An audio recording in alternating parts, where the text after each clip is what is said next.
Assalamualaikum warahmatullahi wabarakatuh. Selamat malam adik-adik semuanya.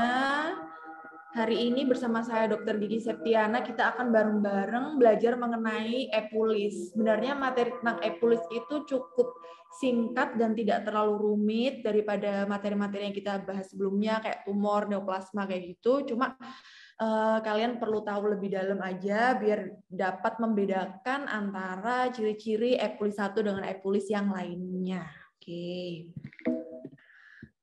kita bahas mengenai definisi epulis dulu.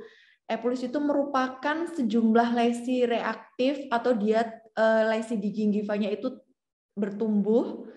Terus kalau misalnya diperiksa, ternyata ada proliferasi vaskuler, kapiler, fibroblastik, dan ada jaringan granulasi. Nah, istilah epulis ini sebenarnya adalah suatu tumor atau benjolan. Dia kebanyakan adalah terlokalisasi pada gingiva atau interdental gingiva, di mana kanan kirinya masih ada gigi. Cuma nanti ada epulis tertentu yang ternyata dia tumbuh di tempat yang nggak bergigi. Nah, sebenarnya istilah terbaik yang menggambarkan dari epulis itu adalah chronic inflammatory hyperplasia atau non-neoplastic cell growth, yaitu pertumbuhan sel yang sifatnya itu non-neoplasma. Nah, klasifikasi dari epulis ini bermacam-macam. Yang pertama adalah epulis fissuratum, epulis granulomatosa, epulis gravidarum, epulis fibromatosa, epulis congenital, epulis giant cell granulomatosa, sama telangiectaticum granuloma. Nah, untuk overall dari terapinya epulis ini ada bermacam-macam. Cuma yang kebanyakan dilakukan oleh spesialis bedah mulut adalah eksisi. Eksisi dari epulis tersebut.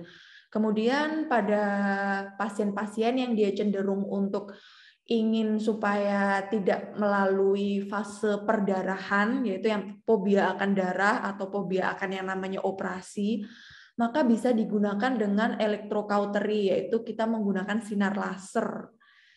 Nah, kemudian setelah dilakukan dua terapi tersebut, yang paling baik digunakan, lesinya tersebut akan dijahit dengan simple intrapid suture atau bisa dipasang periodontal pack. Nah, jangan lupa biasanya epulis ini karena dia sifatnya itu hiperplasia, kebanyakan etiologinya itu karena iritasi yang sifatnya itu kronis atau terus-menerus intermittent kayak gitu. Nah, trauma itu disebabkan oleh beberapa gigi, kadang-kadang dari sisa akar yang tajam atau gigi karies di mana mahkotanya lubang besar terus ada sisi yang tajam. Nah, itu kita perlu ekstraksi dari gigi penyebabnya supaya tidak terjadi kekambuhan atau rekurensi dari epulis tersebut. Oke, kita yang pertama bahas adalah epulis fissuratum. Epulis fissuratum itu adalah hiperplasia tumor non-neoplastik yang dia mengenai jaringan ikat fibrosa, dan perkembangan dari epulis fissuratum ini terkait dengan sayap gigi tiruan yang nggak fit atau nggak pas, atau yang dinamakan infiltrating denture. Jadi sayap gigi tiruannya overextended atau terlalu lebar, terlalu panjang, terlalu menusuk ke dalam dari mucobuccal fold, melakukan iritasi yang terus-menerus atau secara kronis sehingga terbentuk suatu epulis fissuratum. Nah, kita perlu tahu pemeriksaan klinisnya dari epulis fissuratum itu bagaimana. Yang pertama yaitu epulis fissuratum ini muncul kadang-kadang di satu atau beberapa sisi berupa lipatan jaringan hiperplastik di daerah mucobuccal fold atau vestibulum dari alveolar ridge. Nah, yang paling sering terjadi atau paling banyak ditemukan itu ada di dua sisi lipatan jaringan, yaitu di kanan kirinya, bilateral. Dari sayap gigi tiruannya itu dapat masuk dengan baik ke celah antar lipatan. Jadi kalau ada celah di vestibulum mucobuccal fold, nah sayap gigi tiruannya itu dapat masuk dengan baik ke dalam celah itu, karena memang sayap gigi tiruannya yang menyebabkan adanya epulis fissuratum tersebut. Nah, epulis fissuratum ini biasanya atau paling sering terjadi pada aspek fasial atau aspek bukal dari alveolar ridge. Meskipun terkadang pada lingual mandibular ridge juga ada kayak gini, kayak gambar yang tengah ini. Ini pada lingual mandibular ridge. Kemudian epulis fissuratum ini terkait dengan gigi tiruan dan bagian anterior rahang lebih sering terkena daripada bagian posteriornya. Gitu.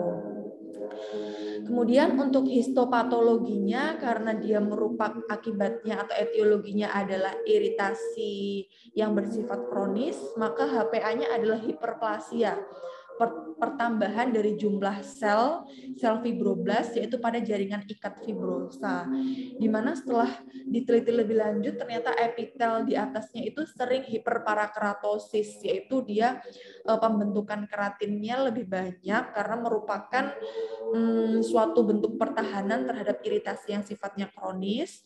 Selain itu juga adanya pertambahan jumlah sel red rich yang tidak teratur. Nah, cuma kadang-kadang karena dia dari sayap gigi tiruannya itu menekan terus-menerus, maka ada suatu inflamasi di sana. Nah, kadang-kadang HPA ini ditemukan adanya suatu ulcerasi, terutama di daerah lekuan di dasar dari lipatannya. Terdapat infiltrat radang kronis yang bervariasi yaitu eosinofil, limfosit, dan menunjukkan adanya folikel limfoid di sana.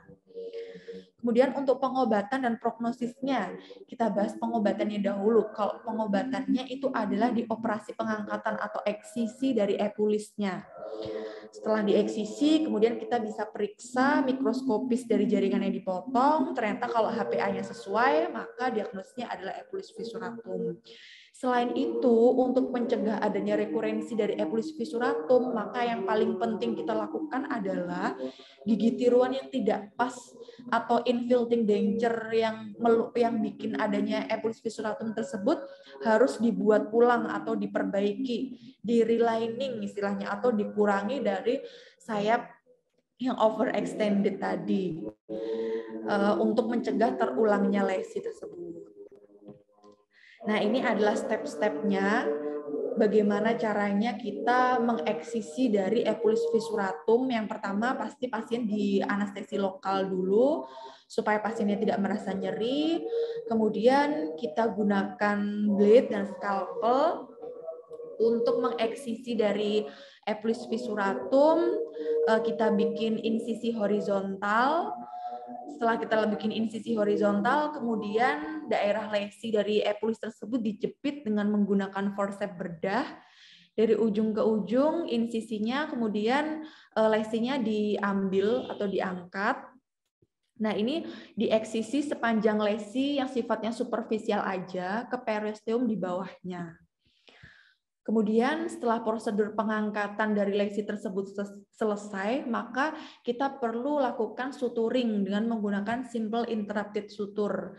Nah, cuma di sini ternyata yang dijahit adalah aspek horizontal superior dari insisi, dijahit dengan periosteum yang utuh. Jadi sifatnya kita tidak mendekatkan dua sisi dari insisi, cuma yang dijahit adalah yang bagian superior. Nah, kenapa kok seperti itu? Karena kalau yang dijahit adalah kedua sisinya didekatkan, maka akan mengakibatkan pendangkalan dari vestibulum mukolabial, atau nanti gigi tiruannya nggak bisa fit, malah tambah nggak bisa fit lagi kayak gitu. Jadi yang disutur hanya bagian horizontal yang superior aja. Setelah dilakukan suturing, kemudian diirigasi dengan menggunakan salin steril hingga bersih. Lalu di gigi tiruan yang tadinya nggak fit setelah diperbaiki, kemudian dipasang kembali. Cuma ingat-ingat harus diaplikasikan tissue conditioner. Tissue conditioner ini fungsinya supaya dia mempercepat adanya penyembuhan. Selain itu juga ada komposisi analgesiknya untuk mengurangi rasa nyeri pasca bedah. Gigi tiruan dimasukkan ke dalam mulut dan terus dipakai sampai jahitannya dilepas, kurang lebih H+7 setelah prosedur bedah. Prosedur yang hampir sama dilakukan untuk lesi yang lebih kecil akibat gigi palsu yang tidak pas. Oke, ini gambarnya setelah dilakukan suturing bagian horizontal dari superior. Nah, kemudian kita aplikasikan kembali gigi tiruannya yang sudah diperbaiki. Namun ingat-ingat harus dikasih tissue conditioner di sana.